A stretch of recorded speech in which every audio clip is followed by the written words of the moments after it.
ഈ പ്രശ്നമുണ്ട്. ഒരു കാര്യം പബ്ലിക്കലി ഇത്രയും പേരെ അഫക്റ്റ് ചെയ്യുന്ന ഒരു കാര്യം വന്ന് പറയുമ്പോൾ അത് പറഞ്ഞ് ഇതാക്കാൻ. പക്ഷെ ഇവരൊന്നും മനുഷ്യന്മാരല്ലെന്ന് ഞാൻ ആലോചിക്കണ ഗൈസ്. ഇതിന്റെ ഇൻ ടു ദ ഡീപ്പ് ഞാൻ കുറെ സാധനങ്ങൾ വന്നപ്പം ഇത് ഇൻസ്റ്റഗ്രാം, ഇത് ടെലഗ്രാം മാത്രം ബാൻ ചെയ്തുകൊണ്ടൊന്നും ഒരു കുന്തോ ഇവിടെ നടക്കാൻ പോകുന്നില്ല. ടെലഗ്രാം മാത്രമൊന്നും അല്ല, ഇത് ഇൻസ്റ്റഗ്രാമിലുണ്ട്, ഇത് റെഡിറ്റിലുണ്ട്, ഇത് ഡിസ്കോഡിലുണ്ട്, എല്ലായിടത്തും ഉണ്ട്. ഇതൊന്നും ബാൻ ചെയ്യുന്നതല്ല നമ്മുടെ സൊല്യൂഷൻ. ഇത് കുറച്ച് കൺട്രോൾഡ് ആയിട്ട് യൂസ് ചെയ്യാൻ വേണ്ടിയിട്ട് നമ്മൾ എന്തെങ്കിലും ചെയ്യണം. അല്ലാതെ വേറെ ഇതൊന്നും ബാൻ ചെയ്യണമല്ല. ഇതൊക്കെ ബാൻ ചെയ്താൽ നമ്മൾ നമ്മുടെ ബാക്കി കാര്യങ്ങൾക്ക് ഇതൊക്കെ എന്ത് ചെയ്യും? ഇപ്പൊ കമ്മ്യൂണിക്കേഷൻ ബാക്കി അങ്ങനത്തെ കാര്യങ്ങൾക്കൊക്കെ ഈ വാട്സപ്പ് ചാനൽസ് ഉണ്ട്. വാട്സപ്പ് ബാൻ ചെയ്യണോ? വാട്സപ്പ് ചാനൽസ് ഉണ്ട്, വാട്സപ്പ് ബാൻ ചെയ്യണോ? വാട്സപ്പ് ഒന്നും ബാൻ ചെയ്യാൻ പറ്റത്തില്ല. അങ്ങനെ പെട്ടെന്ന് എങ്ങനെ എല്ലാ സോഷ്യൽ മീഡിയസും നിങ്ങൾ എങ്ങനെ ബാൻ ചെയ്യും? ഇത് ബാൻ ചെയ്യുന്നതല്ല, ഇത് റെസ്പോൺസിബിൾ ആയിട്ട് യൂസ് ചെയ്യാൻ വേണ്ടി പഠിപ്പിക്കുക എന്നുള്ളതാണ് സാധനം.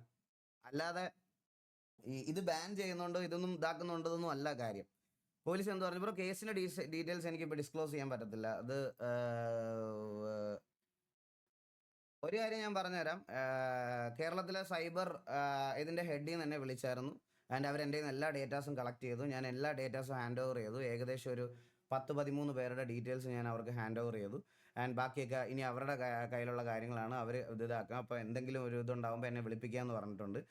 ആൻഡ് ബാക്കി വേറെ ഒരു കേസും കൂടി ഉണ്ട്. അത് നിങ്ങൾക്ക് ഓൾറെഡി അറിയാവുന്ന കാര്യമാണ്. അതിൻ്റെ കാര്യങ്ങൾ എനിക്ക് വെളിയിൽ പറയാൻ പറ്റത്തില്ല. ഇപ്പോൾ അത് കറണ്ട്ലി പറയാൻ പറ്റുന്ന അവസ്ഥയല്ല. അത് ഞാൻ വഴിയെ അതിൻ്റെ അപ്ഡേറ്റ് തരാം. സോ എനിക്ക് ഇപ്പൊ കറണ്ട്ലി ബാക്കിയുള്ള ഇങ്ങനത്തെ കാര്യങ്ങളിലുള്ള ആൾക്കാരുടെ അടുത്ത് ഇങ്ങനത്തെ കോണ്ടന്റ് ക്രിയേറ്റ് ചെയ്ത് തരുന്ന ആൾക്കാരുടെ അടുത്ത് മറുപടി പറയാൻ താല്പര്യമില്ല.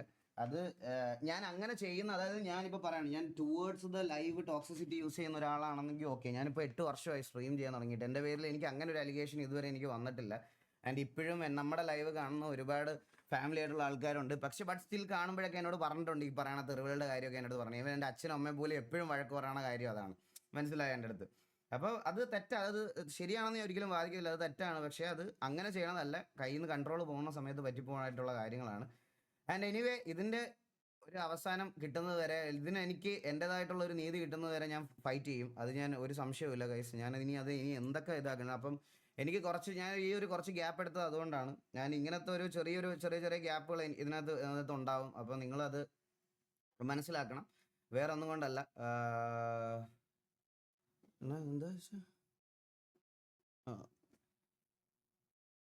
അപ്പോൾ അവളൊക്കെയാണ്, കുഴപ്പമൊന്നുമില്ലടാ, അവളൊക്കെയാണ്.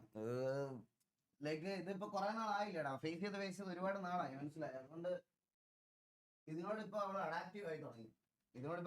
എന്ന് കരുതി ഇതാക്കണം. പിന്നെ ഇന്ന് വിളിച്ച് സംസാരിച്ചവനെ പോലും അവൻ എൻ്റെ അടുത്ത് കരഞ്ഞു കാല് പിടിക്കുക.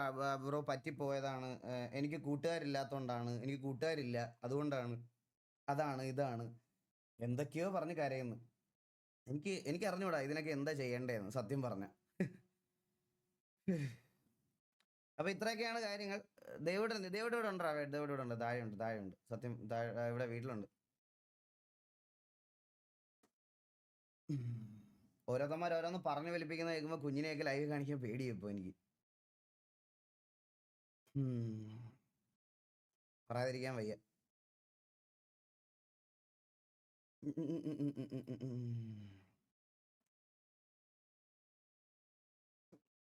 Yes.